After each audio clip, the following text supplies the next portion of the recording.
Seguinte, eu acho que eu tenho pedido muita permissão para ficar triste, sabe?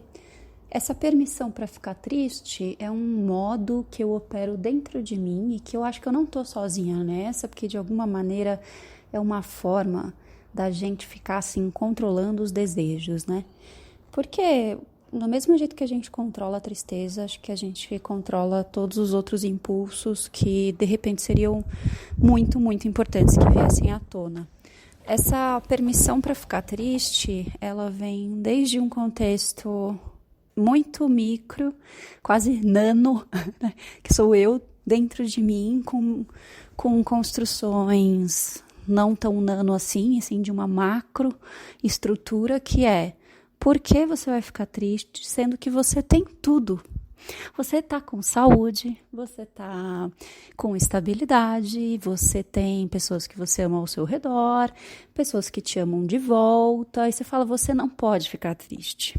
Esse mecanismo violento de não poder ficar triste é algo tão presente em mim que eu fico mascarando essa tristeza e em algum lugar do meu corpo eu tenho certeza que tem tipo um depósito assim, sabe, um lixão em que eu tô colocando todas essas coisas e eu espero sinceramente que isso não produza um gás tóxico nuclear e que de alguma maneira vai explodir em mim e vai virar, sei lá, uma doença ou uma atitude completamente impulsiva e desproporcional. E às vezes acontecem, né? As pequenas explosões, que é quando você grita com alguém que de fato não era a pessoa com quem você deveria gritar, ou quando você sai na rua e simplesmente todos os carros não sabem dirigir, a não ser você, né? Então são as pequenas explosões desse lixão aí.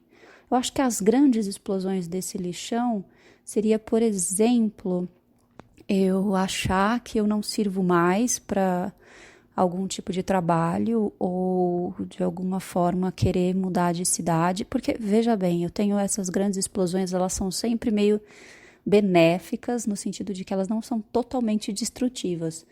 Eu não tenho esse impulso destrutivo em mim, a não ser cavocar internamente até achar sentimentos e tentar colocar cada um deles num microscópio e ver o que tem ali que eu possa curar, né, ou produzir mais dele. Então, eu não tenho sentimentos de explosões destrutivas, eu não sou assim. Mas eu tenho sentimentos desse tipo, de repente parecer que a única solução viável para mim é me mudar para, sei lá, para a Austrália e mudar totalmente o rumo da minha vida em outro lugar, do outro lado do mundo. Aí também é um outro mecanismo de não fazer nada. Porque, obviamente, eu não vou mudar para a Austrália e não vou começar a minha vida de novo do zero. E assim, embora eu falando isso, eu já penso, por que não? Você pode, você vai. Eu sei que isso é um disfarcezinho para eu continuar operando nesse mecanismo de esconderijo. Eu não vou para a Austrália, pelo menos não agora. Se eu for a um projeto de daqui 20 anos, e esse projeto de daqui 20 anos, quando eu tinha 15, era uma coisa. Agora, esse projeto de daqui 20 anos, eu vou estar beirando aquela faixa em que a gente é considerada idosa. Eu vou estar beirando aquela idade em que a gente pode pegar a fila preferencial de idosos. Então, eu não posso, eu não quero, na verdade, eu posso, todo mundo pode, faz o que quer, mas eu não quero fazer projetos de mudança que estejam lá enquanto eu estiver quase beirando aquela linha da melhor idade, né? Então, como eu não vou para a Austrália, como essa me parece a única solução possível, o que eu faço? Atenção? Nada. Eu não faço nada e fico pensando que seria muito diferente se eu mudasse para a Austrália. Eu não penso, por exemplo, em pequenas atitudes revolucionárias, como, por exemplo, falar assim, eu vou pegar uma casinha ali no meio do mato, vou ficar 4 dias, tá? Eu, sozinha, vou ficar ali 4 dias escrevendo, tá? E vai ser isso. Não, a minha solução é ir para a Austrália. Porque daí eu não pego nem a casinha, nem vou para a Austrália, continuo onde eu tô, o que de certo modo é bem conveniente para toda a estrutura social e familiar, mas eu vou aí alimentando esse meu lixão, essas minhas toxinas, né? E outra coisa que acontece muito comigo de não ter permissão pra ficar triste é que uma notícia, né, gente, do jornal, assim, eu tava zapeando aqui o Instagram, apareceu um Instagram que eu gosto muito, aliás, falando de uma senhora que tava com arame no braço desde 1995. E aí, como a gente é muito ensinado a ser feliz ou infeliz por comparação, eu falei, porra, tem que ser feliz.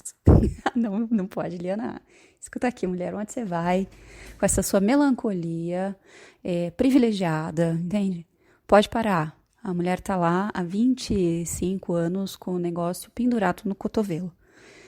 Então, por comparação, já que a gente vive assim, né, num mundo bem merda, vamos falar a palavra real, eu não posso. Eu nunca me permito. Porque assim que eu me permito uma tristeza, eu leio o jornal. E assim, por comparação, não vai dar. Vai ter sempre alguém muito pior que eu. Muito pior que eu. Então, daí, de repente, a gente também tá operando no modo gratidão, que é um modo que também não funciona pra mim. Não funciona, gente. Eu vim aqui dizer, não funciona esse modo gratidão pra mim, não. Pare de reclamar, porque reclamar é trazer de volta. Seja grato, agradeça mais um dia de vida. Tá bom, tudo bem, posso até fazer isso, mas ficar nesse modo operante de assim, o tempo inteiro não funciona pra mim. Eu preciso reclamar, gente, preciso, porque eu me estabeleço como gente quando eu reclamo. Quando eu falo, isso aqui não é legal. Pô, que bom que eu tô viva, mas hoje foi um dia muito ruim. Então, assim, não vou agradecer nada, vou ficar pé da vida, porque esse dia foi muito ruim. Eu me sinto melhor, me sinto mais viva do que ficar operando numa gratidão, numa resignação. E acho que tem também um contexto, né? Um contexto social. Talvez eu pudesse ser grata na Dinamarca, entendeu? Talvez eu pudesse ser grata na Dinamarca. Olha lá, eu de novo operando coisas muito longe de mim, que é pra eu não fazer. Mas é que assim, se eu pudesse sair na rua de boa e voltar 10 horas da noite, ao ar livre, com a minha máscara, entende? Pra dar uma espairecida, mas não, porque aqui se eu saio 10 horas da noite em qualquer lugar do Brasil, eu como mulher, eu corro absolutamente todos os riscos, né? Como ser humano, como cidadã brasileira, já correria. Como mulher, eu corro mais ainda.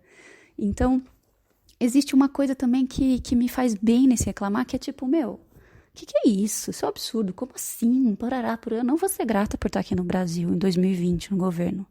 Bolsonaro, eu não vou, eu me recuso.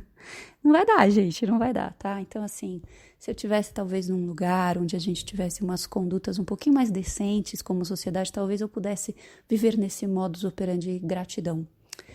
Aqui no Brasil, 2020, eu vou ter que ter permissão para ficar triste, me dar essa permissão e viver com isso, sem culpa.